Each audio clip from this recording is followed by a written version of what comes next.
Marcelo, welcome to the show. Hi. Hey. Awesome for you to have me here, mate. Really happy. I think it's been a long time coming. Actually, it should have happened before now, but yeah, really glad to have you on the show, and keen to unpick your background and some of your lessons along the journey in the Salesforce ecosystem.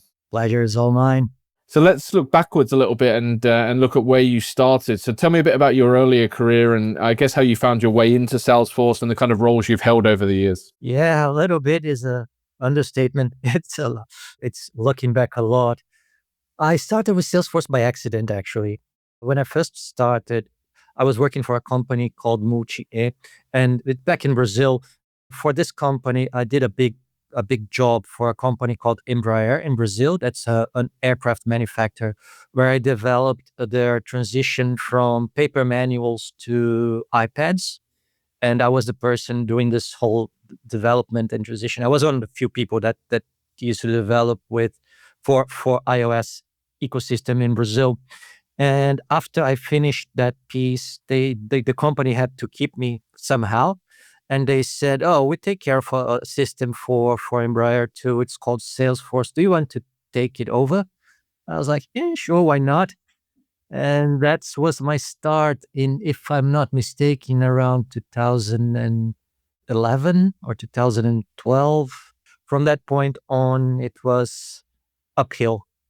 It was starting to look into certifications and trainings and dream forces and start falling head on first in the ecosystem and in the community I think it's the biggest differential from Salesforce. So you were a developer though by trade at that point. By trade, Objective-C developer, yes. And then, so in your early days with Salesforce, were you coding? Were you, or kind of doing a bit of everything? When you say you inherited the system, were you, I guess, de facto admin or purely working from a coding perspective? It was pretty much everything. We were responsible for support and small enhancements, and it was a huge system from their perspective. It was back in the day, it was a portal. It wasn't even a community back then. And it was like a more than 3,000 users portal. It was for sales of parts and for pooling of parts from aircrafts. Quite a complex system, lots of business logic. It was crazy. And yes, I was responsible for pretty much everything, giving support to users, enhancements, bug fixes, whatever happened, we had to deal with it. So pretty much I learned by getting beaten. I think that's the way we do in Brazil. Yeah. So how did you go from there to then becoming a program architect at Salesforce? Well, it got to a point where I got a little bit tired of Brazil and started sending some CVs around. And a company in New Zealand actually got a hold of me. And I moved to New Zealand to work for Datacom over there. Then I moved over to BNZ, where I was sort of the tech lead in BNZ. Then I moved over to Capgemini here in Australia.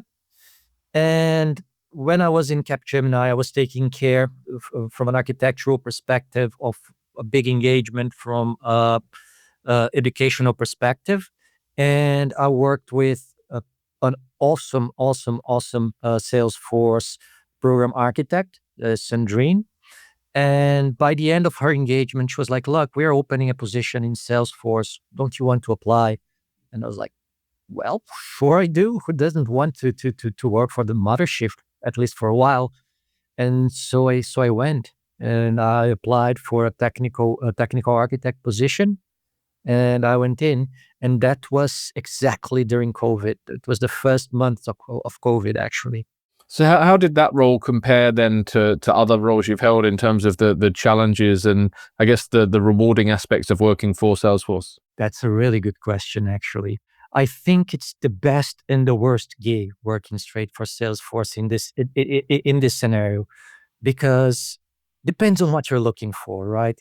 From a challenging perspective, there's nothing like it, because when gigs come from a technical architect and for a program architect at sales, especially for a technical architect, usually either you are doing something that it's so complex, so strategic, or so important that no one else either can do it or some other system integrator tried to do it and did a really, really bad job. So either you're doing something that is really new, really different, and really difficult, or you're fixing something that it's completely broken. And in both cases, it's really exciting.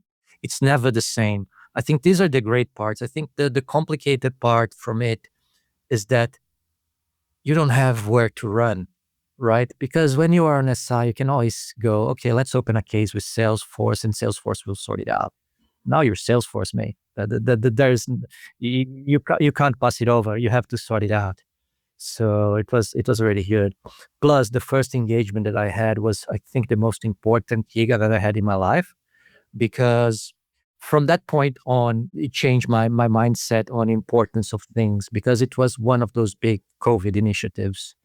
So it was the first time that I had this feeling that what I was doing really, really, really mattered, because if I did something wrong, people would suffer, and if we didn't get that through, people would pay the price in the end. It was a really nice experience from a personal perspective, to be able to help and work in something that it was so impactful, so important, and so tiresome too, because it was long, long, long, long hours. Yeah, I can imagine. Yeah, I remember those days where it was going crazy. Everyone was building on Salesforce and shipping quickly, and yeah, the hours were crazy. So you mentioned the best and the worst. What's the worst part then? Was it the fact that you've got no escalation point into, like, you are the end problem solver?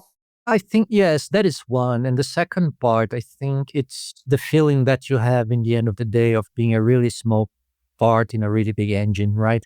Salesforce is a huge, huge, huge, huge corporation. And when you are in there, it gets to a point where you have this feeling that there's not much that you can actually change. Of course, you can do your gig, you can do your work, you can help your customers, but I felt the need to move on to some place where I would be more meaningful. It got to a point in my career that that was more important than recognition or access to the tools and to the platform, because this was another really good point from Salesforce, was the direct access to the product team, to the tools, and to what's going to come, to the roadmap, right? Hmm. So you then went to Copado. So that was obviously DevOps, release management. Is that an area you'd always been interested in, and kind of what drew you to that? But then also, what did you take from that chapter? Well, actually, it was sort of a really good fit for me, because when I first moved here to Brisbane and started working here with other program architects, especially with Mr. Adam Best, I was pulled headfirst into the Salesforce DevOps world, where I was helping him to set up, configure, and to really drive the internal capabilities from the Salesforce practice on DevOps. So today inside Salesforce, he's the leading person, and I was just with him in that front. So when this opportunity to go to Copado came, I already was ready. I was inserted in this DevOps ecosystem already. We used to develop our own pipelines, and when I was able to get hands-on with the tool, that made life so much easier. It was a simple transition. Do you? Because I know, like, if I talk to devs in the market, some people love the DevOps space, others don't so much. What enjoyment did you take from working in that space? I think the ability to influentiate a little bit more, to be a little bit more, yeah, representative of my thoughts, ideas, and to be a little bit more. It wasn't a leadership position at all. It was pretty much a support position here in Australia, but I had access to the product in a different way. It was a success architect. It's a position that it doesn't really make much sense, but it was good in a sense to be able to influentiate the product, to be able to influentiate the roadmap, to be able to influentiate lots of things that I didn't have that capability in Salesforce because of the size of the company, of course. For sure. Now you're in another big company now, so you're the head of Salesforce practice with Flight Center. So what does that mean? Because I think, like, a lot of our listeners will probably work in much smaller organizations where a head of Salesforce title isn't as broad and big as yours. So what do you do day to day? What does it look like in your week? Yeah, it's a lot. Basically, it's managing priorities. It was quite a shock in the beginning for me on different aspects, because I had to learn something that was really difficult for me, that it's to delegate and to trust. Because as you mentioned, it's Flight Center is a huge company. It's a really really great place to be. It's awesome, the velocity that they operate on, and the amount that they are willing to take out of the platform. It's outstanding, but at the same time, it's something that you cannot do by yourself. So I think this delegation part, this being able to trust your team, ensure that everyone knows what they're doing, that they're doing it right, and letting this go was the most complicated part for me. But I think on a daily basis, what I try to do is to support the business with a prioritization of initiatives, making sure that we have an aligned roadmap, both from a Salesforce new features perspective as a business return of investment on the platform. Because yeah, it's a really complex implementation with lots and lots of different clouds, with pretty much every bell and whistle possible. We do have it there. It's quite exciting and a really nice place to be.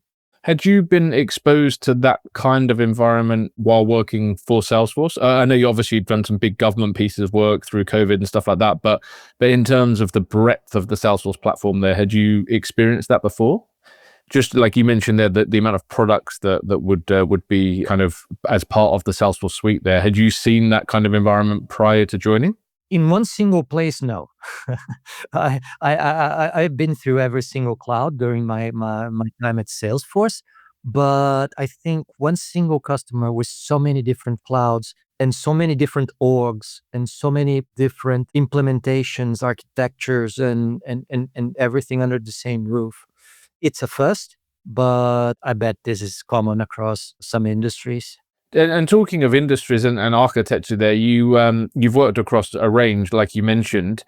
The way you think about architecture and the I guess the principles, do they stay the same regardless of the industry, or do you have to be kind of adaptive based on where you're working and the rules of engagement in that space, I guess? I think it's less dependent on the industry domain and more dependent a little bit on the specificities of that specific org. Because, for instance, when I'm designing the architectural North Stars for a program of work with Salesforce, and we're going to get a little bit technical now. The things that I take into consideration that I think it's really important, it's first of all the criticity of the platform. For example, in Flight Center, we have two critical systems that rely on the platform.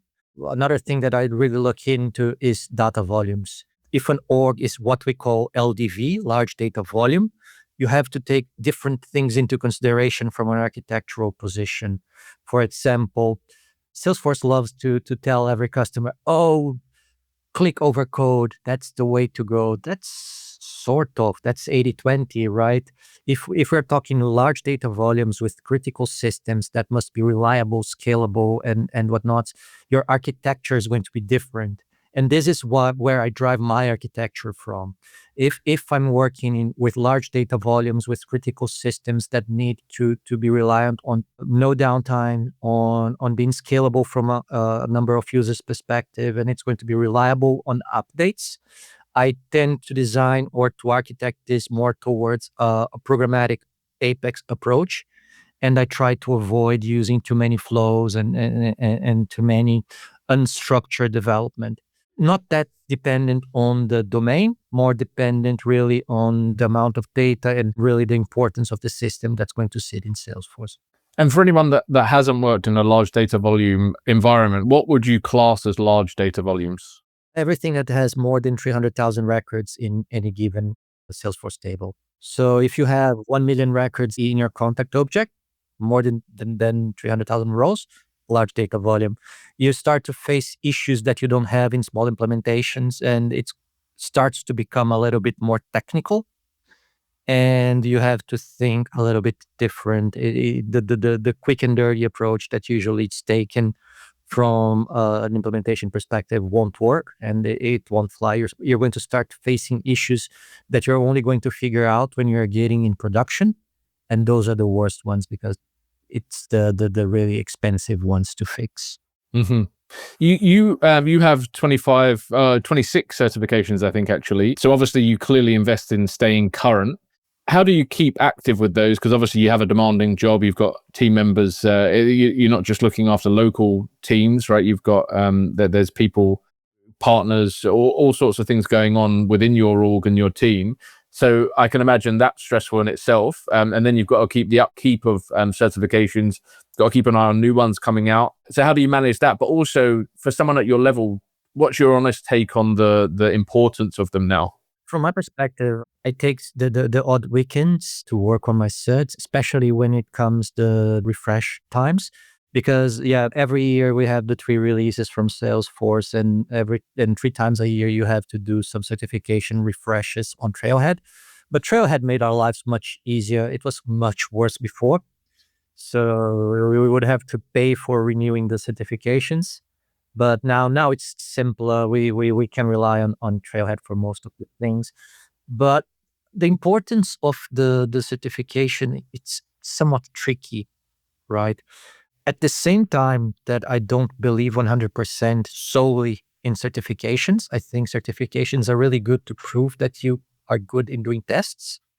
I think it's an important piece for us as managers or for us as a company to ensure that someone has at least some exposure or at least spend some time studying about that product and walk the way to sit down, take the test, and at least know a little bit about that. So I'm in the middle of the way on the importance of the certification, even though I have some. I think experience speaks a lot in our industry too. Some of the people that I've known that are the best architects ever don't have many certifications, and I have seen architects with more certifications than I do have doing some really silly solutions. Yeah, I guess there's no like kind of blanket approach, right? I think it's it's important to have them as a consideration, but you can't really beat experience. So Agentic AI, Agentforce, everyone's talking about it. I guess utilizing some of these tools in a smaller business is a little bit more straightforward when you've got, less customer interactions, less data, maybe data in less places as well. Working in a huge organization, what are some of the considerations that you're currently working through in terms of when and how and what to leverage these tools for? Yeah, that there's a lot of buzz around every single vertical, every single industry, and Flight Center is no different, right? We do have a lot of agentic work coming through our pipeline. From my perspective, I try to delineate a little bit and to separate a little bit.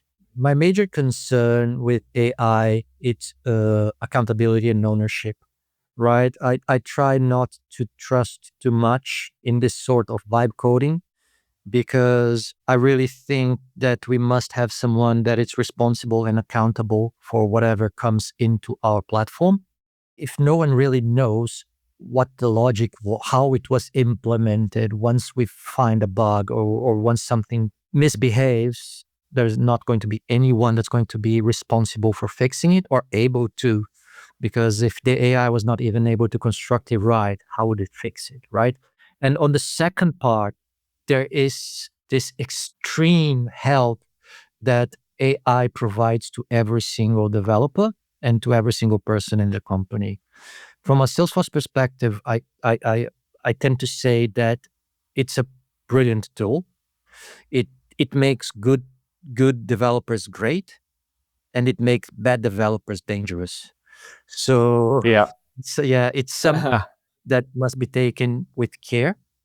But from a business perspective, it's a different talk altogether. Right now, I think every company is trying to figure out how can we incorporate more of MCP servers, more of this agentic uplift that most of the companies got from an investment perspective to get a big return of investment, trying to disrupt industries, especially in industries where the margins are slim or where the competition is high.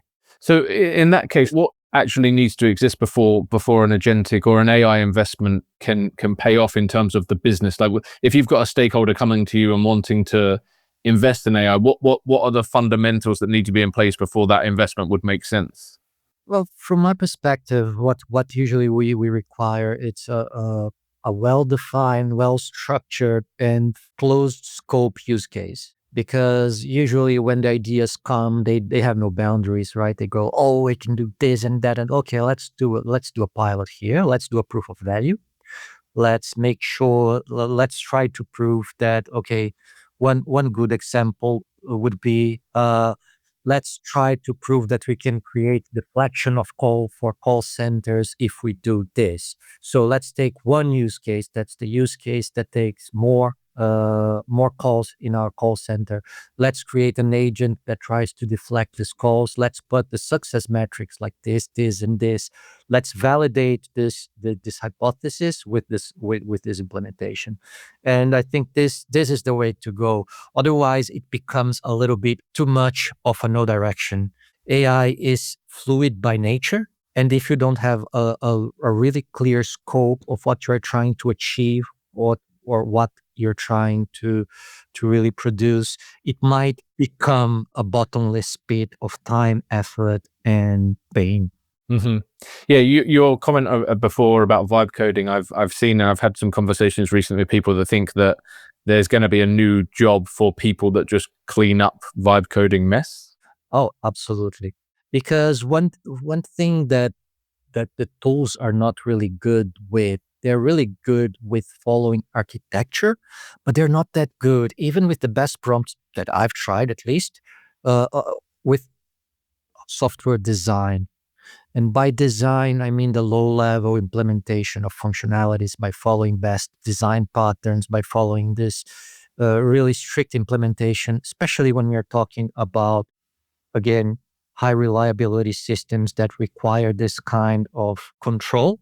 Vibe coding tends to make things work, but by doing a big walk around the optimal solution. So I think you are spot on, right? I think there's going to be a big market to fix agentic whoopsies. Yeah, that's a good way of putting it. So we've recently seen Salesforce-hosted MCP servers go GA. It was actually some content that was shared with me recently around MCP settings, which I think could, from what I understand, have quite a big impact on deployments and things like that. What's your take on that in terms of the way that's going to impact DevOps and deployments? And what makes you nervous from a governance or security standpoint? Right now, what was delivered to the greater public, us, it's still high level. Yes, we're going to have the MCPs. They provided some of the MCPs, but it's still not 100% clear what's going to be. Headless is something that it's going to be really, really, really exciting. We're looking forward for so many options with that to be able to bring forward the capabilities of the system outside of the system, wherever our consultants or people are. But yeah, from a practical implementation perspective, it's still unclear how we're going to map that out and to roll it forward. I'm looking at some initiatives with real interest, but as of now, I'm cautiously optimistic with what's coming. I'm still trying to figure out from reliability and from repeatability perspective how that's going to happen. I don't like very much the idea of deployments following sort of non-programmatic pattern because of the uncertainties that sit with the model. But I would be so happy to be proven wrong. Yeah, well, that's it, right? If you have agents doing deployments for you, and they're the ones that are banging their head up against the wall from now on, that would solve a lot of problems for people. Oh yeah, yeah. But again, it's quite unclear how would something like that work in a non-deterministic way, because too many variables to get wrong. But again, let's see what the smarter people come with, and I will be happy to jump in the wagon once I see something that is really, really, really proven, and that's going to give a return of investment that makes sense. Mm-hmm.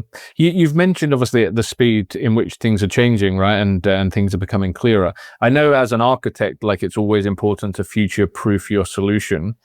But has it ever been more difficult to do that now with the technology changes? Because like I had a conversation with a client that was there about something, and then within a few weeks there was a new announcement by Salesforce that had completely changed the game.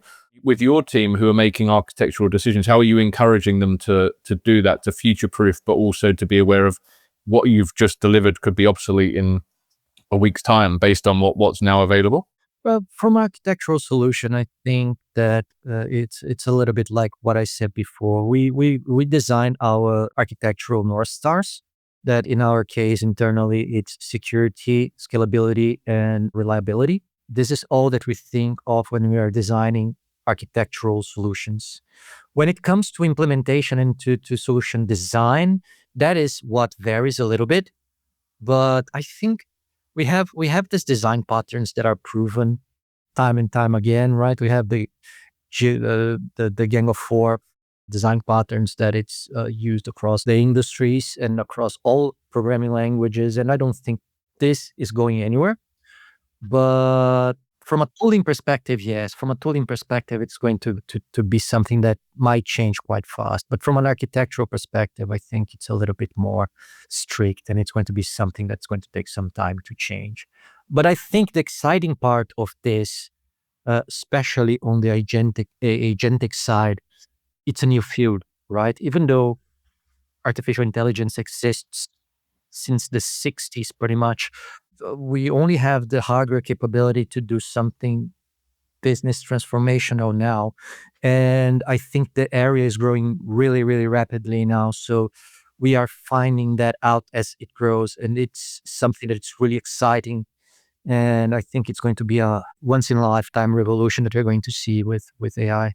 So has it changed what you would look for in a person when hiring in terms of, I'm sure it has, but in what way? Like, is it not so much the technical skill set, but is it more the way of thinking and the way that the AI can be embedded into someone's role? Is that what is now important? I think that AI made the knowledge accessible to more people, right? But at the same time, it made it really difficult for us to filter or the real people, right? Because right now, one of the things that we think when we are interviewing someone is like, oh, is that person recording this and going through some prompts to give the answers that I'm asking for? Because yes, AI is awesome, but just as I mentioned before, I really do think that AI makes someone that doesn't have enough knowledge from the platform and from the system dangerous, because the AI is one of those things that when you are using it, it really passes to you, even when it's wrong, the certainty that it's right. It's almost religious, the way that the AI explain things to you. And it's another thing that I like telling people, like from the things that I completely understand and I completely know, AI gets 70% right. From the things I don't know, it gets 100% right. I think it's a little bit of a concern from one point, like, okay, these people might be too reliant on AI, or it's using AI now when I should be talking to try to understand the capabilities. And at the same time, it can give some kind of superpower to the people that they're going to use on day to day. So again, as I said, it's something unclear that we're going to figure it out as we go. But right now, it's a fun mix of, okay, I'm concerned, but at the same time, I'm excited. Did you see that post recently, or it was someone had put into one of the platforms? There was a question that if I need to wash my car, but the car wash is 100 meters down the road, should I walk there or drive? No, I haven't seen that one. And it came back saying you should walk. It's only 100 meters, and it's like, well, the car is going to need to be washed, so the car needs to get there. So it's just a perfect example, like it makes sense that you would walk 100 meters, but the context is the car needs to get there, and it's completely missed that. Oh, no, yeah, it's one thing that we tend to forget because of this sort of magic feeling that we get from the AI, right? It's just a language model. It doesn't really know anything. It just gives you the best possible answer based on the training model that it has behind the scenes. It's pretty much a brute force of statistics, right? So this is something to bear in mind when we are using the tool. but it's an awesome tool, but still it's not real smarts. Mm-hmm. What's your thinking around Slack now? Obviously, like most people historically just saw Slack as a messaging tool, but it seems to be a real big push from Salesforce in terms of what Slack can now become in terms of like a gateway into much more. Is that now taking a much more serious place in your thinking? Actually, I had an internal talk about exactly that, especially with the headless, because this was the one thing that I thought when AI started coming, that what's going to be the biggest change, what's going to be the biggest revolution from AI. And I think the one thing that's going to be, and I think Salesforce got it right actually, I think it's going to be user interfaces. Because when we are thinking about systems, us, we're thinking about screens, we're thinking about web pages, but it's only because we are used to it. Do we really need to have a visual representation of everything if we have a smart system behind the scenes doing most of the work for us and bringing information that we need to the screen for us? If we have only prompts or if we have only a chat, and I just tell it, I want to sell this to that person, and the system just goes there and bring it. Why would I go through 20 different screens in 4 different systems, you know? And I think this is going to be the biggest revolution from AI. The way we interact with technology, it's going to change fundamentally, I think. And you think Slack is the answer to that for Salesforce? That's Salesforce answer to it. If that is going to be the answer, I don't know. Yeah. So what, obviously you're excited about headless and the impact that that could make on the Salesforce space, but what else would you like to see change or technology advancements specifically in the Salesforce realm? So many things. I think a better ecosystem integration, even though things are a little bit more integrated now from a Salesforce ecosystem perspective, we still have quite disjointed systems. Well, I use Marketing Cloud since I used to work in Embraer, and it wasn't Marketing Cloud. It was the old company that Salesforce bought. It was called Traction on Demand. Exact target. No, Exact Target. Yeah. Traction and Demand. Yeah. Exact Target. And it has been, we have been having chats or talks about bringing that into platform for years, tens of years actually, and still haven't. Same thing with Data 360. It's in the platform, but it's not. So I think I would love to see a little bit more of integrations or proper integration across the complete Salesforce ecosystem before this chats on headless going on, because there are a couple that I really want to dig deeper in headless, but I have to understand it before having an opinion, because things like, for instance, Service Cloud Voice, things that I can't really imagine how to work with it headless. But anyways, that's going to come sometime. Are you still feeling pretty positive about the ecosystem? Absolutely. And this is the thing. I think it's getting better and better. At the same time, it's getting more complex and more complex. It was back in my day. It was only CRM, right? We had service, sales, and that was it. Then communities came in, and that was it. Now we have all kinds of side clouds. We do have education cloud. We have loyalty cloud. We have net zero cloud. So Salesforce is growing and growing and growing. But I think at the same time, it's maturing quite well, both from a technical and from a business perspective. Mm-hmm. Awesome. Well, thank you so much. I've really enjoyed that chat, and I'm sure our listeners will too. And if anyone wants to reach out, pick your brains, ask any questions, where's the best place to find you? Oh, LinkedIn. That's the one. Awesome. Thank you so much. Brilliant. Thank you.